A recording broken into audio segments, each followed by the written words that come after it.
ఢిల్లీ పర్యటనలో ఉన్న సీఎం రేవంత్ రెడ్డి పలువురు కేంద్ర మంత్రులతో భేటీ కానున్నారు. సాయంత్రం 4:30 రక్షణ మంత్రి రాజ్నాథ్ సింగ్తో భేటీ కానున్నారు. రాష్ట్రానికి సంబంధించిన పలు సమస్యలపై రాజ్నాథ్ దృష్టికి తీసుకువెళ్లనున్నారు. సాయంత్రం ఏఐసీసీ పెద్దలతోనూ రేవంత్ రెడ్డి భేటీ కానున్నారు. కేబినెట్ విస్తరణ, నామినేటెడ్ పదవుల భర్తీ, పీసీసీ చీఫ్ వంటి కీలక అంశాలపై చర్చించనున్నారు. ఇప్పటికే మంత్రులు కోమటిరెడ్డి, సీతక్క ఢిల్లీలో ఉన్నారు. మహేష్ కుమార్ గౌడ్ ఢిల్లీకి బయలుదేరారు. ఢిల్లీ పర్యటనలో ఉన్న సీఎం రేవంత్ రెడ్డి పలువురు కేంద్ర మంత్రులతో భేటీ కానున్నారు. సాయంత్రం 4:30 రక్షణ మంత్రి రాజ్నాథ్ సింగ్తో భేటీ కానున్నారు. రాష్ట్రానికి సంబంధించిన పలు సమస్యలపై రాజ్నాథ్ దృష్టికి తీసుకువెళ్లనున్నారు. సాయంత్రం ఏఐసీసీ పెద్దలతో రేవంత్ రెడ్డి భేటీ కానున్నారు. కేబినెట్ విస్తరణ, నామినేటెడ్ పదవుల భర్తీ, పీసీసీ చీఫ్ వంటి కీలక అంశాలపై చర్చించనున్నారు.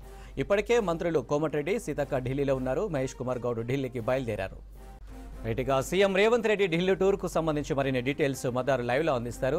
మదార్, సీఎం టూర్ అప్డేట్స్ ఏంటి? అనిల్, 2 రోజుల పర్యటన ఇవాళ రేపు 2 రోజులు కూడా సీఎం రేవంత్ రెడ్డి ఢిల్లీలోనే ఉంటారు. ఈరోజు 2 కేంద్ర మంత్రులను కూడా కలవబోతున్నారు. ఒకటి రాజ్నాథ్ సింగ్, అలాగే మనోహర్ లాల్ ఖట్టర్. ఇద్దరిని కూడా సీఎం అపాయింట్మెంట్లు ఖరారయ్యాయి. 4:30కు రక్షణ శాఖ మంత్రి రాజ్నాథ్ సింగ్తో భేటీ ఉంటుంది. సైనిక్ స్కూల్స్, అలాగే రక్షణ శాఖకు సంబంధించిన భూములకు సంబంధించినటువంటి వ్యవహారాలపైన రాజ్నాథ్ సింగ్ని కలిసి మాట్లాడేటువంటి అవకాశం ఉంది. ఇక మనోహర్ లాల్ ఖట్టర్, ఆయన ప్రస్తుతం హౌసింగ్ సంబంధించినటువంటి పోర్ట్ఫోలియో ఉంది వారి దగ్గర.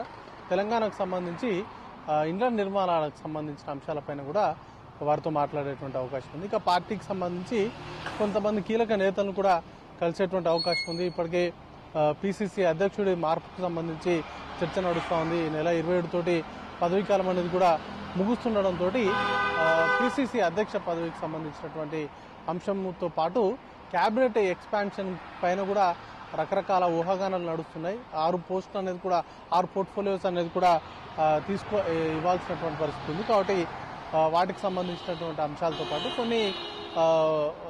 కొన్ని శాఖలకు సంబంధించి ముఖ్యంగా నిర్ణయాలు అనేది కూడా తీసుకోవాల్సినటువంటి పరిస్థితి ఉంది. కాబట్టి వాటికి సంబంధించి నామినేటెడ్ పోస్టుల భర్తీ, ఈ 3 కీలకమైన అంశాలు, ఒకటి నామినేటెడ్ పోస్టుల భర్తీ, మరొకటి క్యాబినెట్ ఎక్స్పాన్షన్, పీసీసీ అధ్యక్షుడి మార్పు, ఈ 3 అంశాలకు సంబంధించి కూడా పార్టీకి సంబంధించి సోనియా గాంధీని, అలాగే మల్లికార్జున ఖర్గేని, కేసీ వేణుగోపాల్తో కూడా భేటీ అయ్యేటువంటి అవకాశం ఉంది. వారితో ఈ కీలకమైనటువంటి అంశాలపైన చర్చ అనేది కూడా జరిపేటువంటి అవకాశం ఉంది. ఇక రేపు తెలంగాణకు సంబంధించిన కొత్తగా గెలిచినటువంటి ఎంపీల ప్రమాణ స్వీకారం ఉంది. వారికి సంబంధించినటువంటి ప్రమాణ స్వీకార కార్యక్రమంలో కూడా సీఎం పాల్గొంటారు. సీఎం దానికి సంబంధించినటువంటి షెడ్యూల్లో కూడా అది ఉంది. ప్రమాణ స్వీకారాలకు సంబంధించిన వాటిలలో కూడా సీఎం ఉంటారు. ఇక రేపు కూడా మరికొంతమంది కేంద్ర మంత్రులను కలిసేటువంటి అవకాశం ఉంది. ముఖ్యంగా రాష్ట్రానికి సంబంధించి కొన్ని కేంద్ర ప్రభుత్వం నుంచి రావాల్సినటువంటి నిధుల విషయంలో కావచ్చు, బకాయిలు ఉన్నటువంటి అంశాలను కూడా సార్ట్అవుట్ చేసుకోవాలనేటువంటి దిశగా ఆలోచనలు ఉన్నాయి. దానిలో భాగంగానే కేంద్ర మంత్రులను కలిసి రాష్ట్రానికి వచ్చేటువంటి నిధులను త్వరితగతిన విడుదల చేయడంతో పాటు ప్రోగ్రామ్స్ విషయంలో కేంద్ర ప్రభుత్వం వీలైనంత ఎక్కువ తెలంగాణ రాష్ట్రానికి ఇవ్వాల్సిందిగా విజ్ఞప్తులు అనేది కూడా చేసేటువంటి అవకాశం ఉన్నట్టుగా సీఎంఓ వర్గాలు తెలుపుతా ఉన్నాయి. ఈ రోజు అయితే 2 కేంద్ర మంత్రులతో అపాయింట్మెంట్స్ అయితే ఫిక్స్ అయ్యాయి. మరోవైపు కొత్తగా కాంగ్రెస్ పార్టీ నుంచి గెలిచినటువంటి ఎంపీలతోటి ఈ రోజు రాత్రి కలిసేటువంటి అవకాశం ఉంది.